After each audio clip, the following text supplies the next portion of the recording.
Alhamdulillah wassalatu ala rasulillah wala haula wala quwata illa billah amma ba'du. Asyhadu alla ilaha illallah wahdahu la syarikalah wa asyhadu anna Muhammadan abduhu wa rasuluhu la nabiyya ba'dah.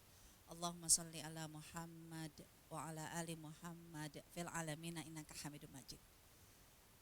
Ibu-ibu semua sehat? Alhamdulillah. Udah siap kopernya? Kan mau mudik karena luar biasa eh, dengan kesempatan Idul Adha sekaligus sekolah ya, juga di momen libur ini kesempatan kita untuk bersilaturahim. Kalaupun yang nggak mudik, bisa jadi di rumah udah open house ya karena ponakan-ponakan ya keluarga semua berkumpul. Apalagi di Sentul banyak tempat-tempat wisata yang terhits, yang favorit kan gitu kan. Alhamdulillah hari ini di suasana yang begitu detik-detik pintu langit terbuka karena diketuk oleh semua duta-duta jamaah haji. Karena kalau untuk wukuf di Arafah tidak ada ikhtilaf. Ya wukuf Arafah semua akan dilaksanakan dari berbagai negeri adalah esok hari.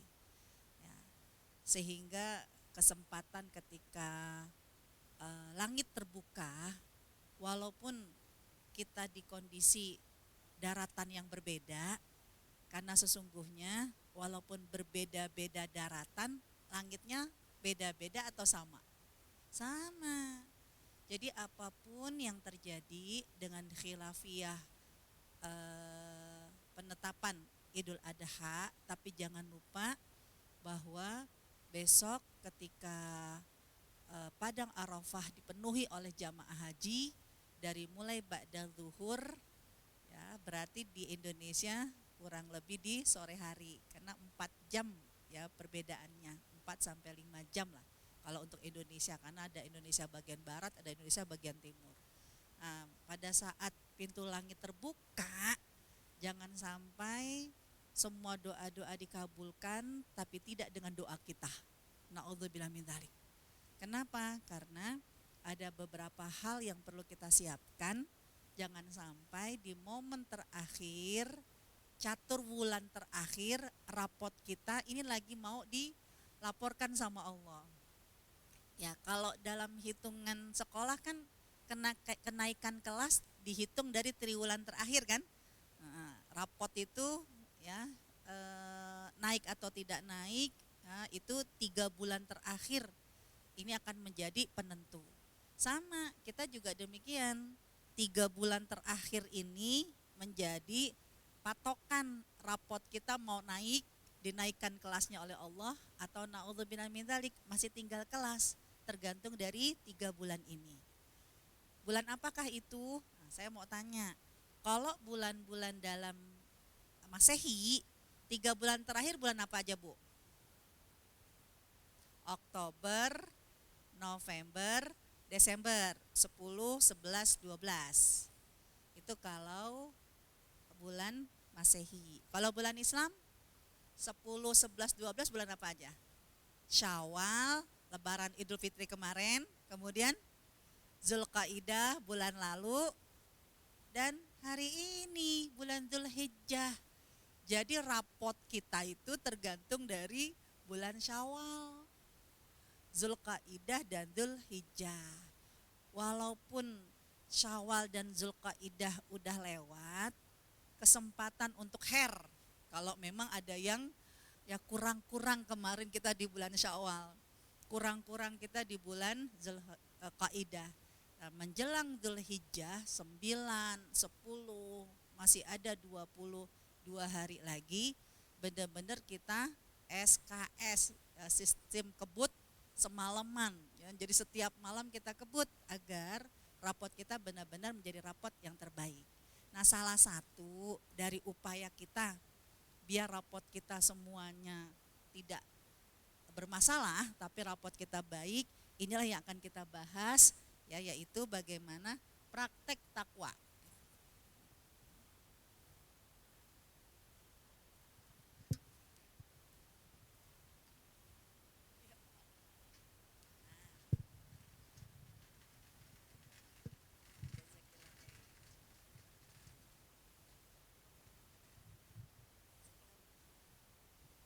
Ini akan kita bahas praktek takwa bagi muslimah atau tetap takwa agar kita dicintai oleh Allah Subhanahu wa taala.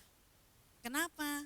Dengan praktek takwa yang menjadi materi kita yang benar-benar harus kita fokus, konsentrasi dan kita siapkan. Ya, pertama, kita ketahui bahwa memang Allah itu sangat suka dengan orang yang bertakwa. Buktinya apa? Allah suka dengan orang yang bertakwa. Sampai kita diminta dari bulan Ramadan, ya, berarti 4 bulan ya sebelum berakhir Zulhijjah. Dari bulan Ramadan, puasa kita, sholat malam kita, sedekah kita, kemudian juga qiyamul lail kita, semua diminta waktu di bulan Ramadan. Tujuannya apa? La'allakum tattaqun. Kan begitu? Ya, kalau kita ingat pelajaran kita yang setiap taklim di bulan Ramadan, para ustadz kita, para guru-guru kita selalu mengingatkan itu. Jangan lupa di bulan Ramadan ini agar kita menjadi insan yang bertakwa. Ya ayyuhalladzina amanu ya ayyuhalladzina amanu kutiba alaikumusiyam kama kutiba alal ladzina min qablikum la'allakum tattaqun. Hai orang-orang yang beriman, berpuasalah kalian sebagaimana puasa yang telah diwajibkan kepada umat sebelum kalian. Tujuannya cuma satu, la'allakum tattaqun, agar kalian bertakwa. Berarti dari bulan Ramadan Allah menyuruh kita ibadah-ibadah Ramadan itu la'allakum tattaqun. Apalagi kalau kita ingat lagi ayat Ramadan dari surat Al-Baqarah 183 sampai 187. Ya, itu kan dibuka ayat 183 tentang takwa. Ditutup ayat 187-nya juga tentang takwa. Ya, karena di dalam ayat 187-nya juga Allah menyuruh la'allahum yattaqun, agar mereka bertakwa. Berarti dari bulan Ramadan Allah menyuruh kita, ayo kalau kamu kepingin dicintai sama Allah, setiap hari di bulan Ramadan puasa, sedekah, qiyamul lail, tarawehnya, itu agar kalian bertakwa. Karena Allah suka dengan orang yang bertakwa. Namun jangan sampai nih, ba'da Ramadan masuk Syawal mulai goyang, Zulqaidah mulai luntur, Zulhijjah takwanya kabur. Ya Allah, ya jangan sampai seperti itu. Padahal rapot terakhir ini kalau tetap kepingin disayang sama Allah, kita harus pertahankan takwanya kita. Namun takwa itu kan pakai bahasa Arab, bahasa Indonesianya kita rada-rada keder kan gitu. Masjid banyak, masjid takwa. Jadi seperti apakah masjid takwa? Taklim juga banyak, majlis taklim at-taqwa. Ayat-ayat Al-Quran juga banyak menyebutkan takwa, takwa, takwa, takwa. Jadi kalau memang Allah suka sama orang yang bertakwa dan rapot kita berhasil atau tidak naik kelas tergantung dari takwa, kita harus benar-benar tahu kayak apa sih muslimah yang bertakwa. Mari kita lihat lagi. Dalam hadisnya Rasulullah Shallallahu Alaihi Wasallam, Rasulullah memberikan satu contoh. Jadi takwa itu nggak cuman di mulut, nggak cuman di visi dan misi agar menjadi insan bertakwa. Takwa itu harus real, ada actionnya. Contoh, lihat aja dalam hadisnya Rasulullah. Ketika Rasulullah menyebutkan al-muslim akhul muslim, Yang namanya muslim itu saudara sesama muslim yang lain. Berarti dia bersaudara. Kalau memang dia bersaudara, buktikan la yadlimuhu. Enggak boleh ada yang saling memberikan kezaliman, nyakitin saudaranya. Wala yahdzulhu, juga jangan sampai ada yang menghinanya. Kalau dia masih suka nyakitin saudaranya, kemudian menghina saudaranya, berarti disebut bukan saudara muslim. Gimana ya caranya? Kalau memang kita sebagai seorang muslim sanggup tidak menyakiti saudara kita, sanggup menahan diri tidak menghina saudara kita, ternyata remnya, ya modalnya semua apa kata Rasulullah? At-taqwa hahuna, at-taqwa hahuna, at-taqwa hahuna. Semua tergantung nih, takwanya di sini, takwanya di sini, takwanya di sini.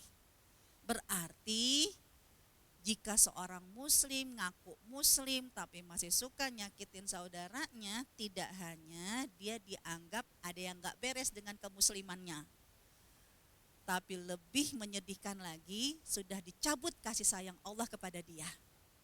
Kenapa? Karena dia tidak memiliki takwa. Kalau orang yang memiliki takwa, Allah akan sayang sama dia. Kalau Allah sayang sama dia, maka dia pun akan menyayangi saudaranya. Jadi jangan sampai naudzubillah min dzalik, mulut kita, tangan kita, jempol kita tajam banget, ya, suka ngiris kuping saudara kita, suka ngiris-ngiris dada saudara kita. Kalau ternyata maaf kita melakukan seperti itu, berarti kita jauh dari rahmatnya Allah. Ya, karena Allah hanya akan memberikan kasih sayang kepada mereka yang memiliki takwa.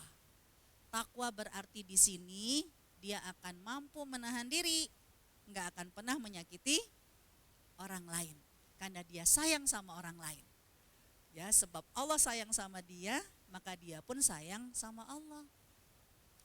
Ya, bayangkan Allah itu kan sayang banget sama kita. Saya sering kali mengevaluasi diri saya pribadi. Anggaplah tadi ba'da subuh jam 5. Sekarang ya sudah jam 9.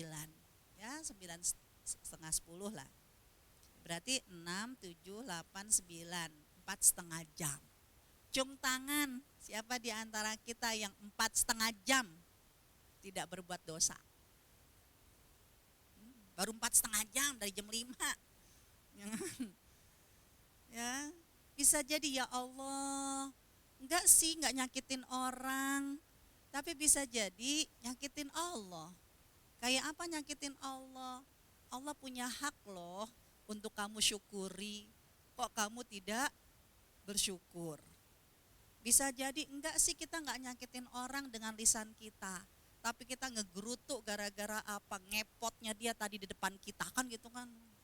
Dasar perempuan kalau naik motor kayak begitu, sen kanan belok kiri. Ya karena kamu gak tahu tentang perempuan. Kalau perempuan itu sen kanan, tandanya apa? Si bapak yang di belakang disuruh ambil kanan, karena dia mau belok kiri. Sebab yang namanya perempuan punya pasal 1, gak boleh salah. Kan ada yang begitu.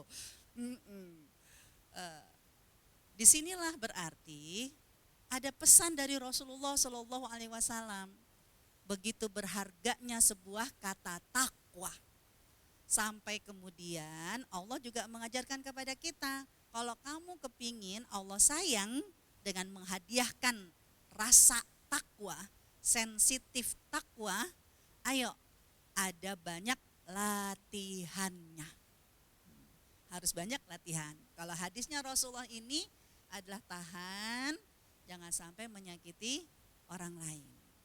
Ternyata apa yang disampaikan oleh Rasulullah SAW, inilah yang diingatkan oleh Allah Subhanahu Wa Taala di ujian akhir tahun, yaitu bulan Dzulhijjah.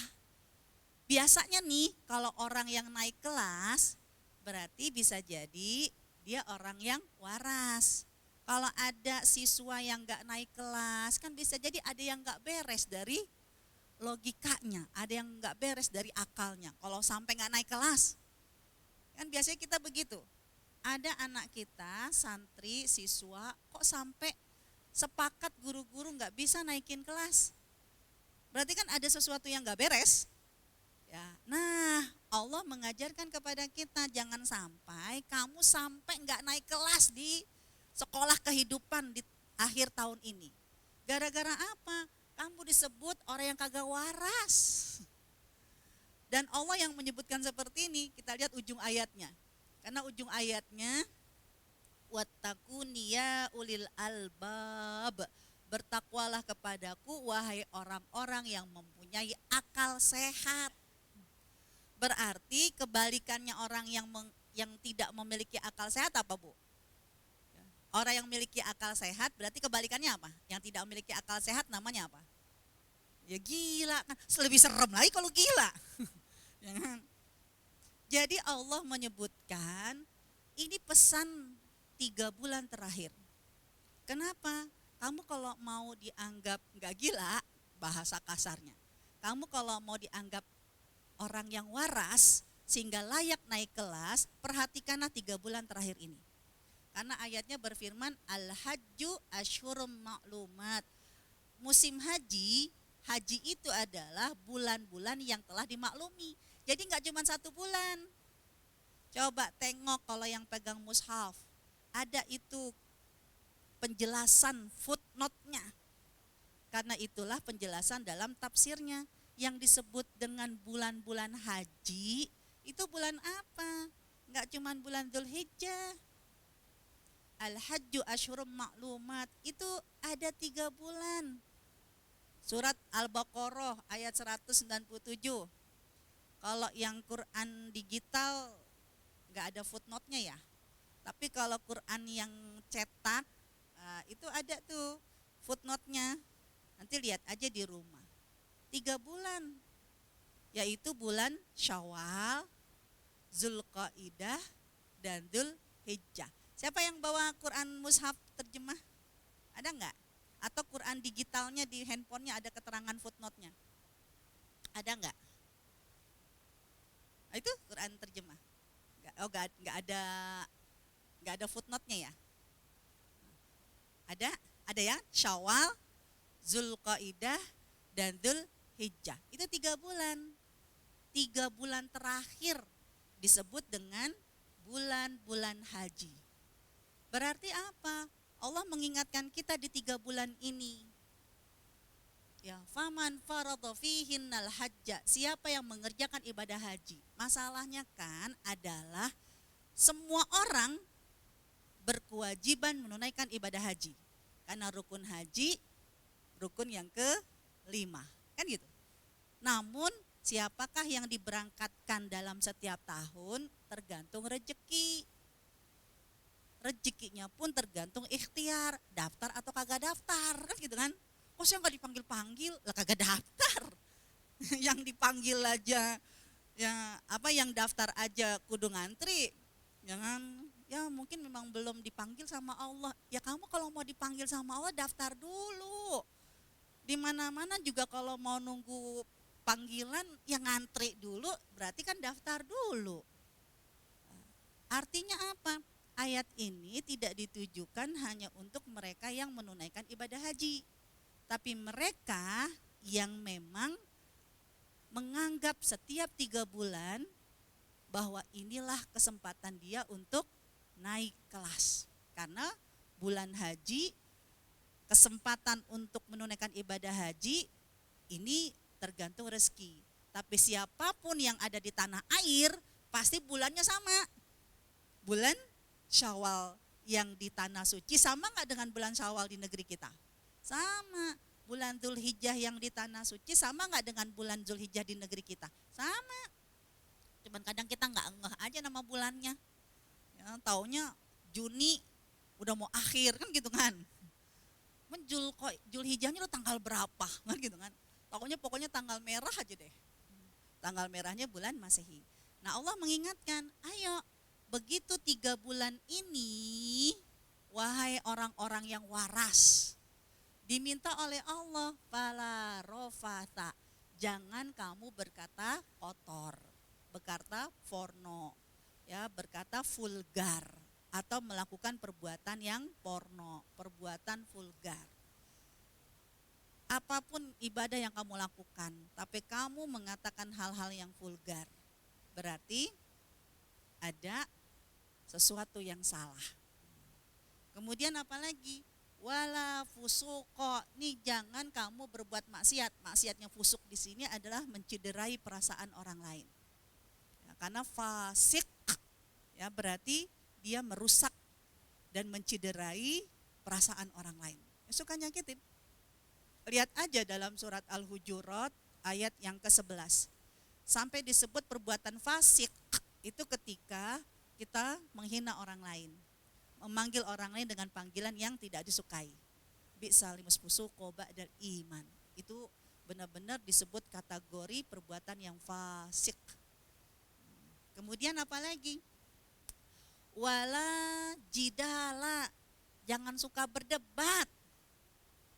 Kenapa? Karena 3 hal ini nih potensi akan mengakibatkan pertikaian, ya, akan mengakibatkan perkelahian.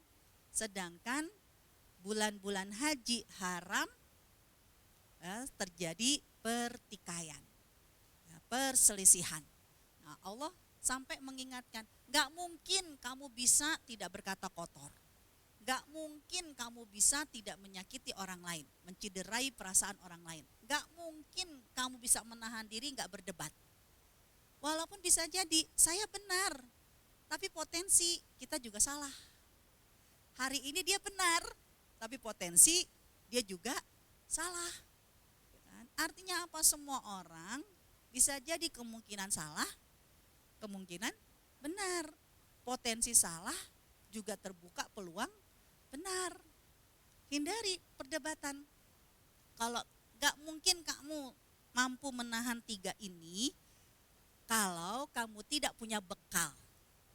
Apa bekalnya di ayat ini? Allah menyuruh latihannya, wa tazawwadu fa inna khairaz zadit taqwa. Berbekalah kalian karena sebaik-baik bekal kalian adalah takwa. Jadi kalau mau naik kelas, bekalnya takwa. Latihannya apa kalau di ayat ini? Latihannya jangan, ya, mengatakan hal-hal yang vulgar. Jangan mencederai perasaan orang lain. Tahan, jangan sampai berdebat. Habis gatel kalau nggak berdebat, kan gitu. Alhamdulillah pandemi mengajarkan kita pakai masker, kan gitu kan. Tapi masker tetap aja nggak membuat kita jadi menahan diri dari berdebat. Kalau gitu tambahin jadi plester, kan gitu kan. Tapi kalau masker masih komen plesteran ya, kenapa? Karena takut kalau masih suka berdebat sampai disebut oleh Allah, wattaquni, kamu mampu melakukan bekal semua ini jika kalian ya ulil albab, kalau kalian punya akal sehat. Jadi kalau masih berdebat, masih suka ngeyel, nyakitin orang, disebut tidak waras. Kan begitu, itu latihan. Ya, jangan tersinggung sama Allah. Ya Allah mah gitu deh.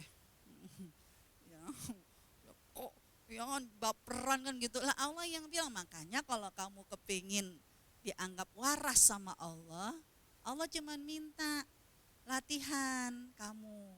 Karena dengan kamu latihan 3 hal ini, Allah akan semakin sayang sama kamu. Allah tahu kamu benar, Allah tahu dia salah.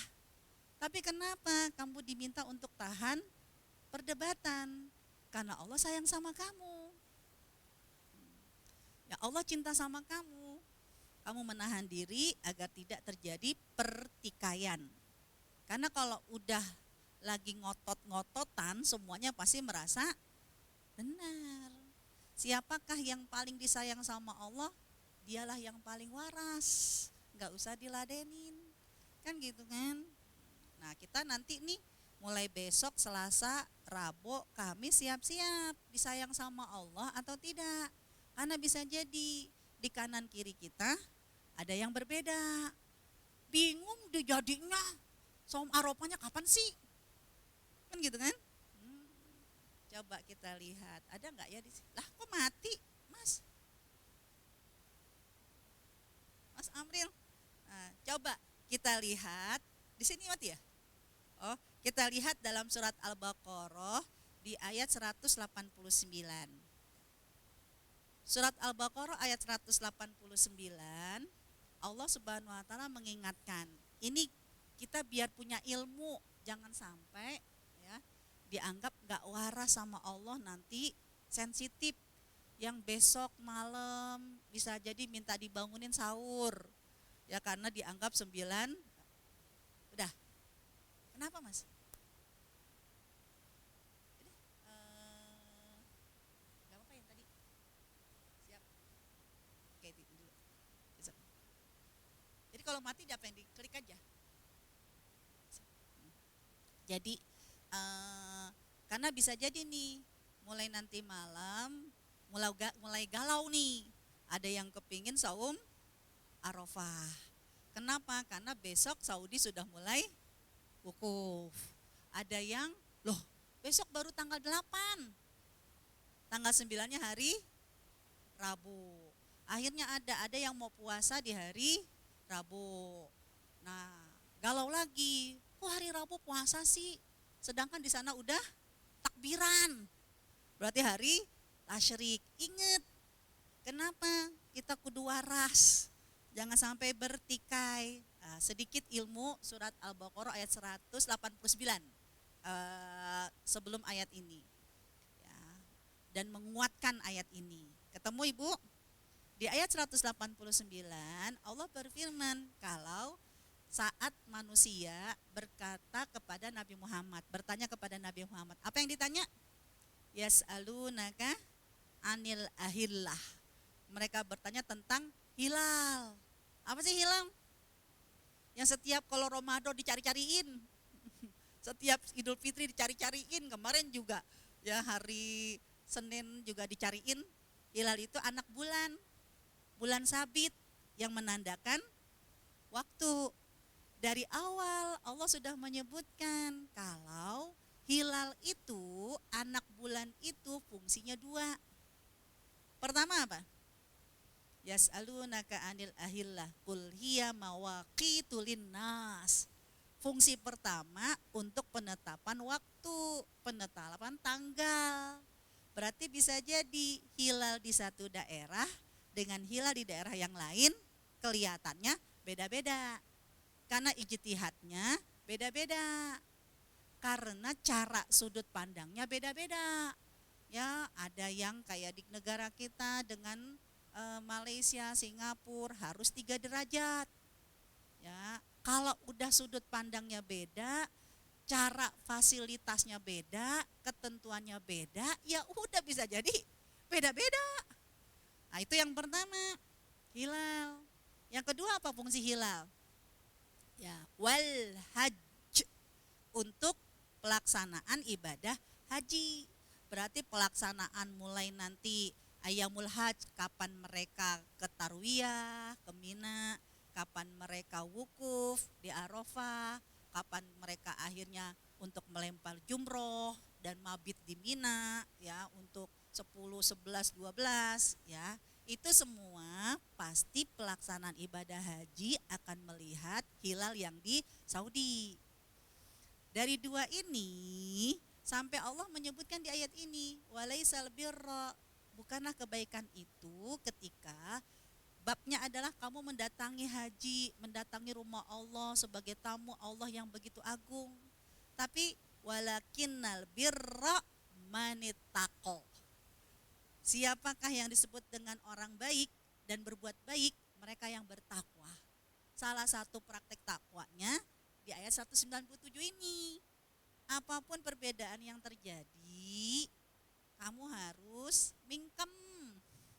Ya, jangan sok komen. Enggak lah, inilah itulah. Udah, Allah saja sudah memberikan dua opsi. Jadi nanti prakteknya kembalikan kepada lingkungan kita masing-masing, suami kita masing-masing. Bisa jadi suami kepengennya mengikuti keputusan hilal pemerintah, kan gitu. Berarti saum arafahnya hari Rabu. Bisa jadi juga ibu yang rajin banget kan ngaji, dengerin TikTok begini, kata ulama Saudi begini, kata ustadz begini, ya kan? Akhirnya apa? Kan akhirnya udah dah, ya kita jadi bingung, udah bismillah, kita lebih percaya misalnya dengan salah satu ustadz yang udah kita sepakat saum arafahnya hari ya Selasa. Ya udah, kalau memang kita sebagai seorang istri tetap saum apapun hukumnya sunnah, tapi bertikai hukumnya haram. Kalau memang syukur-syukur suaminya juga ngerti, nggak akan komen. Ya udah, kalau kamu puasa hari Selasa, ya silahkan kata suami. Tapi nanti di hari Rabu suami kepengen puasa. Jangan sampai di mulut, ngapain puasa? Orang udah hari tasyrik, no lihat no, udah banyak yang takbiran. Yang puasa sunnah, hari tasyrik haram. Ya akhirnya apa? Jadi dosa. Ya kan? Udah nggak usah dikomen. Dan juga mingkem aja yang nggak, yang boleh, tapi jangan akhirnya jadi membungkam suaminya. Jadi mager. Kenapa? Ma, besok aku mau sahur apa? Sahur sendiri. Ya kan, gue udah puasa, ya kan, gue udah lebaran. Ya Allah, berarti apa? Puasa kamu gak ngefek, tilawah kamu gak ngefek, kamu dianggap bukan orang yang waras karena tidak bertakwa. Ini prakteknya ayat 197 dalam masalah takwa di hari-hari haji. Ada lagi yang menarik, kayaknya saya nggak masukin di sini deh. Surat Al-Hajj tentang ibadah haji juga. Surat Al-Hajj, surat 22 di karena ini yang menjadi kebiasaan tanpa kita sengaja. Prakteknya langsung dalam surat Al-Hajj di ayat yang ke-37. Salah satu dari ciri khas yang Allah uji untuk ibadah haji adalah kurban. Ibu lihat kan? Wah, mulai deh tuh hewan kurban berdatangan, ya sapi, ya datang ke masjid kita. Kita bingung, ini sapi tapi kecil, dibilang kambing tapi sapi, gitu kan? Ya patungannya bertujuh, tapi begitu datang kan seneng kan, wah patungan sapi, wah kan begitu datang sapi kita, hah? Kan kalau sapi Bali kan kambing gede, kan? Ya, sapi Bali kan bisa jadi kecil. Nah, begitu dibilang sapi, gedenya kayak kambing. Tapi kita patukannya 7 kali kambing, kan gitu kan? Hati-hati, jangan sampai ya Allah, gemoynya hewan-hewan kurban itu nggak ngaruhi diterima atau tidak diterimanya amal ibadah kita. Ya, bukan berarti semakin gemoy hewan kurban kita berarti apa? Semakin takwa kita dan semakin mulia di sisi Allah. Enggak. Karena ayat ke-37 Allah yang berfirman la yanallaha luhumuha. Allah enggak menerima, ya. Allah tidak terima dagingnya, Allah enggak terima darahnya. Yang Allah terima takwanya. Mau kamu hewannya kayak apapun, tapi yang Allah lihat sejauh mana mulut kamu. Jangan sampai yang begitu ada ya hewan kurbannya yang nangis di komen, itu siapa sih yang kurban? Ya, kenapa hewan kurban itu mencirikan karakter yang mudhohinya? Kalau nangis berarti apa? Bisa jadi tuh hewan kurbannya nangis karena dibelinya dari harta yang nggak halal, kan gitu kan? Ada juga yang kambingnya nyeruduk-nyeruduk, Coba lihat tuh kambingnya siapa. Ya kan, pantesan nyeruduk-nyeruduk. Emang orang yang modelnya begitu. Ya Allah.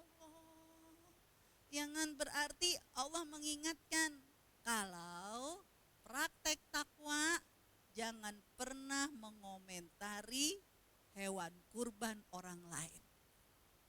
Ya, karena sesungguhnya Allah tidak menerima dagingnya ataupun darahnya.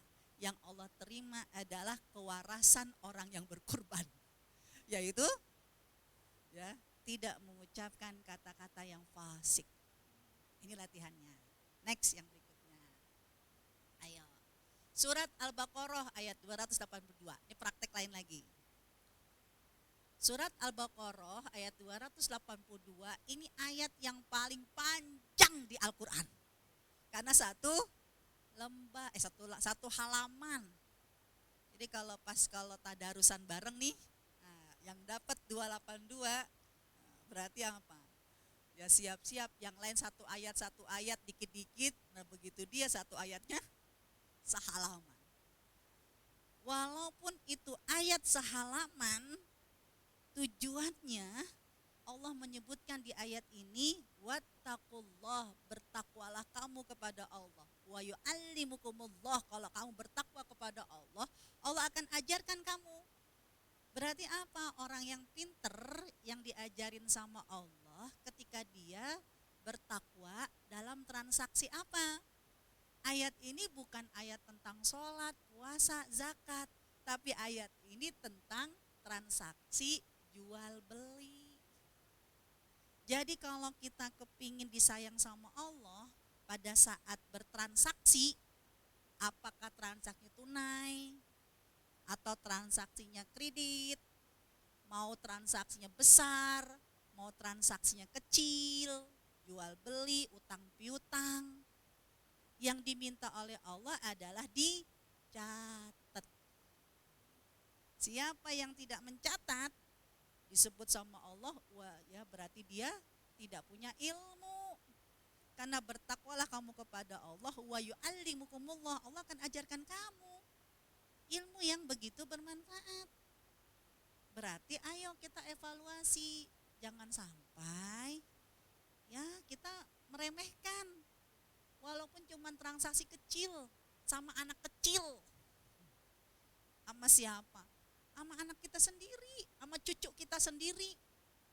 Karena kita orang baik. Karena begitu ada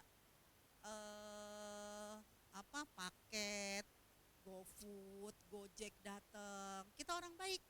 Kita kepingin memberikan tips. Tapi karena kita orang baik, cuman kita nggak punya recehan, kan gitu. Ya, akhirnya apa? Yang punya banyak recehan adalah anak sama cucu, karena masih banyak waktu lebaran kemarin, ya kan? Ya punya 2 ribuan, punya liburan, ya apa 5 ribuan, 10 ribuan kan gitu. Nah begitu datang Gojek, GoFood kan gitu. Ayo dikasih tips. Gimana nih? Ya bunda adanya uang gede, nggak ada uang 5 ribuan, nggak ada uang 10 ribuan. Ya udah adek, ya kan? Pakai uang adek dulu, ya kan? Pakai uang anak. Akadnya apa? Minjem. Dicatat gak?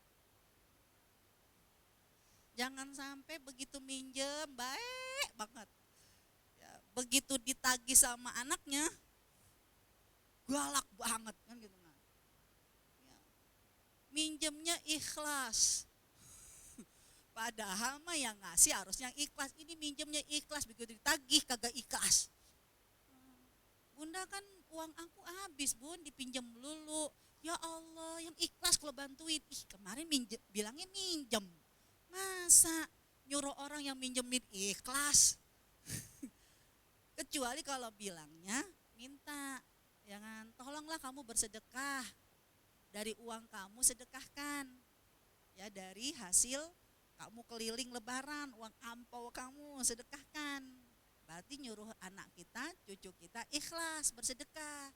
Cuman kemarin akadnya nyuruh mereka bersedekah atau kita minjam.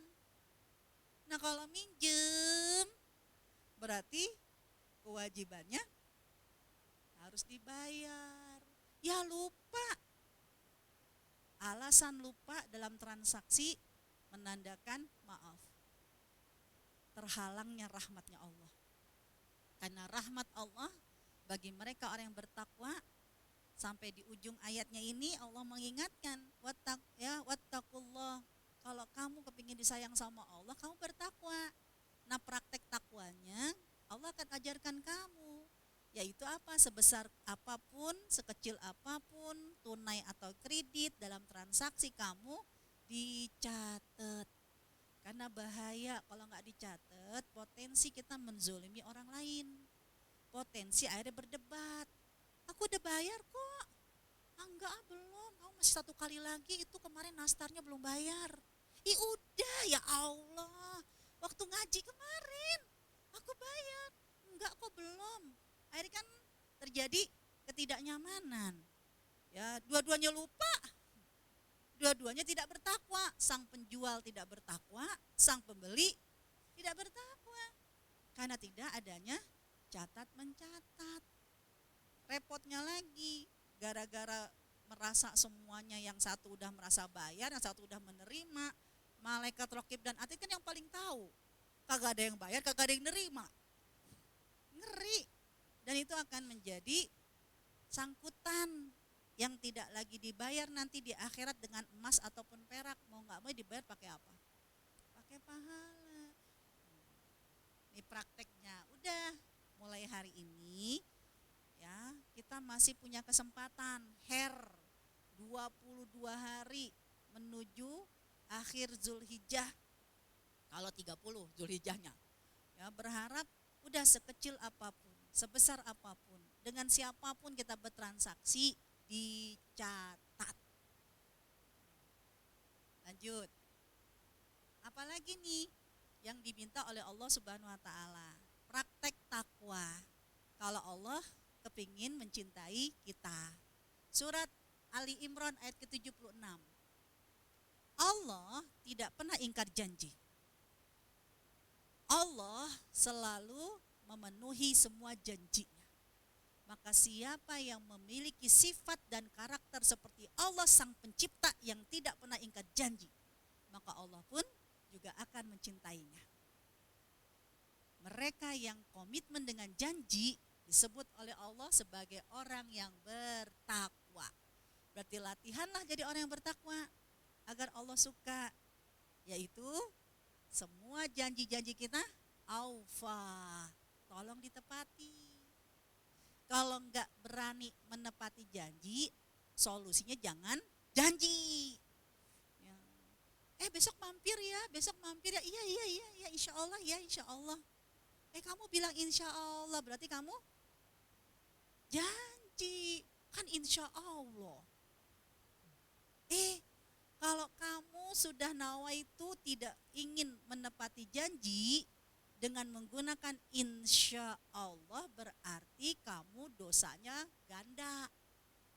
Udah niat tidak menunaikan, ingkar janjinya pakai nama Allah, padahal Allah tidak pernah ingkar janji. Terus gimana dong kalau masih mikir-mikir? Ya bilang aja, saya mikir dulu ya.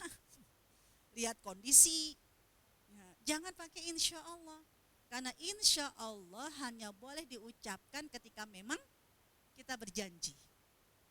Ya, kita sudah mengagendakan. Insya Allah saya datang. Insya Allah saya silaturahim. Itu insya Allah kita sudah mengagendakan. Ya, tapi kita tidak pernah tahu, manusia bisa berencana, Allah yang menentukan. Tapi kalau kita emang masih mikir-mikir, jangan bilang insya Allah. Ya, berarti kita menggadaikan nama Allah untuk syahwat kita, untuk tidak menepati janji. Padahal Allah tidak pernah ingkar janji. Bala man aufa, ayo siapa yang benar-benar telah menepati janjinya, wattaqo, berarti dialah orang yang bertakwa. Fa innallaha yuhibbul muttaqin, dan Allah suka dengan orang yang bertakwa. Jangan sampai nih kita mau ngaji hari ini udah ada janji sebelumnya sama anak kita. Ya Allah bun, aku kan udah libur. Bunda rajin banget sih ngaji kagak ada liburnya. Udah, nah abis ngaji nih, ntar kita mau kemana? Kalau nggak dijanjiin, kita kagak boleh ngaji, ya kan? Akhirnya apa? Ya udah deh, ya boleh ngaji, tapi ntar pulangnya jam berapa? Abis ngaji kita mau kemana? Makan apa? Kan bisa jadi tadi sebelum berangkat udah gombal tuh janjinya, ya kan? Setelah ayat ini kita pelajari, segera tunaikan janjinya. Karena Allah sangat suka dengan orang yang menepati janjinya. Ya Allah ustazah, tahu gitu tadi aku gak janji sama anakku. Kenapa? Kan tadi kan kepikirannya ya janji-janji tujuannya baik. Habis kalau gak dijanjiin kita kagak boleh jalan. Kita janjiin aja. Syukur-syukur dia ntar sampai rumah lupa. Lupanya dia bukan berarti memaklumi janji yang tidak kita tunaikan. Lupanya orang menagih janji kita, saya justru takut karena Allah sudah berpaling dari kita. Karena Allah sudah tidak peduli sama kita. Kenapa? Karena Allah membiarkan janji-janji dia tidak ada yang mengingatkan. Ya, tapi kalau orang itu yang kita janjikan masih suka nagih, tandanya Allah sayang sama kita. Karena Allah tidak ingin meninggalkan kita. Allah tidak mau berpaling sama kita. Ya, makanya datanglah orang-orang yang kita janjikan untuk menagih janji kita. Ya, karena Allah masih sayang sama kita, agar kamu akhirnya ingat dengan janji kamu dan kamu tunaikan janji kamu. Tapi kalau kamu janji, orang-orang yang kita janjikan pada lupa, alhamdulillah, ya saya banyak banget tuh ngejanjiin anak saya, yang setiap ngaji kepingin ini, ada aja yang kepengen, tapi ternyata sampai rumah ya dia lupa gitu kan. Alhamdulillah, jangan sampai lupanya anak kita menagih janji kita, tandanya Allah udah cuek sama kita. Allah udah gak peduli sama kita, karena kita terbiasa ingkar janji. Allah sudah cabut kasih sayangnya di dalam hati kita. Na'udzubillah min dzalik. Kemudian apalagi nih dalam surat Al-A'raf ayat ke-26, tanda orang yang bertakwa, latihan agar kita bisa menjadi orang yang bertakwa, yaitu ketika memilih pakaian. Dalam memilih pakaian, orang yang bertakwa itu dilatih sama Allah, sensitif dengan dua hal. Apa yang pertama? Ya bani Adam, qad anzalna alaikum libasa yuwari sau'atikum. Orang yang bertakwa ketika memilih pakaian, yang ingin dia pikirkan pertama kali adalah jangan menyakiti Allah. Kenapa? Karena ada hak Allah, yaitu kita menutup aurat. Kan gitu. Tutup aurat ketika kita milih. Saya pernah pergi sama anak saya, ketemu dengan seorang muslimah. Dia pakai jilbab, jilbabnya panjang. Tapi apa kata anak saya? Mi, lihat tuh Mi, itu rambutnya keluar-keluar. Kan ada ya, rambutnya keluar karena saking tipisnya. Oh, transparannya. Ya, jadi Mi, itu gimana ya Mi? Rambutnya nggak kelihatan, tapi rambutnya pada keluar. Itu bukan kagak kelihatan, saking kelihatannya pada keluar-keluar kan gitu kan. Karena apalagi kan rambutnya pendek, dikuncir. Nah itu tuh pada keluar semua kan. Ya, pada jilbabnya panjang. Oh, berarti ya kita benar-benar ketika memilih busana harus lihat nerawang atau tidak nerawang. Ngeri juga kalau yang ke tanah suci. Apakah bagi seorang wanita untuk melakukan ibadah haji